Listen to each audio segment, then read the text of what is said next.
নিয়ে আসছি। I I I, এটা কি আবার আবার আয়, হ্যাঁ একটু দেখি নিচে যেয়ে দেখি তো আসে কিনা। ওই না, আসে না, আমি আবার এদিকে চলে যাবো।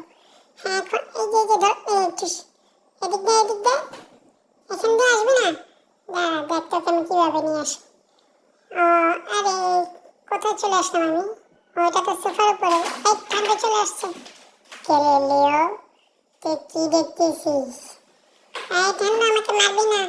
আমি তোর সৎ মা, তোর অনেক বড়। তুই কিন্তু আমাকে মারস। আর এটা আমার মরিচ, আমার খেলনা, এটা আমি খেলবো, তুই নিবি না। যা, তোর জন্য একটু খেলতেও পারি না শান্তি। দেখছে আবার মারতে আসে, যা শুয়ে পড়লাম। আর খেলবই না।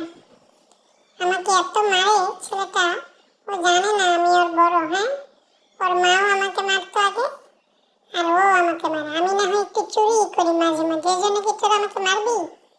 ওই যে দেখো সোফার ভিতর থেকে মারতে। দেখছো গাইস, তোমরা যদি আমাকে মহব্বত করে থাকো তাহলে একটু আমাকে ফলো আর সাবস্ক্রাইব করে দিও। হ্যাঁ, আর ওই যে ঠান্ডুকে একটু বকে দিও তো, ও শুধু আমাকে মারতে থাকে সবসময়। ওর জন্য দেখছি একটু শান্তিতে খেলতেও পারলাম না। যা, আর খেলবই না, মনটা খারাপ হয়ে গেল আমার।